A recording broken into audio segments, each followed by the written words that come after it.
So guys চলে এসছি। এটার পয়েন্টটার নামটা কি মা? কুফরিতে এই পয়েন্টটার নাম কি? Telescope point. টেলিস্কোপ পয়েন্ট, এটা একটা ভ্যালি মতো, খুব ভালো লাগছে এখানটা এসে। এই যে পিছনে দারুণ লাগছে। আর এখান থেকে আমরা অনেক কিছু জিনিস দেখতে পেয়েছি, যেমন কামাখ্যা টেম্পল, তারপর হচ্ছে সিমলা চুক্তি যেখানে হয়েছিল সেখানকার যে অফিসটা সেটা দেখতে পেয়েছি। আচ্ছা, তারপর দেখতে পেয়েছি হচ্ছে কামরূপ কামাখ্যা বললাম না? হ্যাঁ,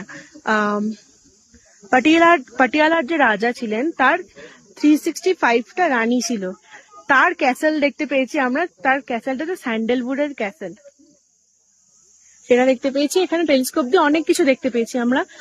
আর এখানে কয়েকটা ফটো তুলছি, ভিডিও করছি, সব আপলোড হবে আস্তে আস্তে, দেখতে থাকো।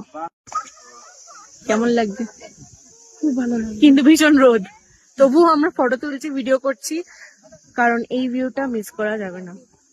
তো এরপর আমরা নিচে নামবো। ক্লিয়ার আছে, ভালো আছে। হ্যাঁ হ্যাঁ হ্যাঁ, নেই আসতে, ওয়েদার ক্লিয়ার আছে। হ্যাঁ, কোনো প্রবলেম নেই আসতে, সবাই আসতে পারো। আর মানালিতে আসতে যারা ভয় পাচ্ছ তারা প্লিজ আসো, ভালো রাস্তা। আমরা অফ রোডিং করেছি ফার্স্ট টাইম, মা পুরো গাড়ির মধ্যে উল্টে বসে পড়েছে। মানে আলাদা লেভেলের অফ রোডিং হয়েছে এবারে। তো তোমাদেরকে সব আপডেট দিতে থাকবো। আপনার কেমন লাগছে? কেমন লাগছে? খুবই ভালো। এই যে আপনার কেমন লাগছে দাদা ভাই? কেমন লাগছে? ভালো লাগছে, ভালো লাগছে। ভালো লাগছে, ভালো লাগছে, ভালো লাগছে। আমাকে কালকে আমার কালকে ব্লগ স্পয়েল করেছে, কালকে আমি এক্সপোজ করে দিয়েছি।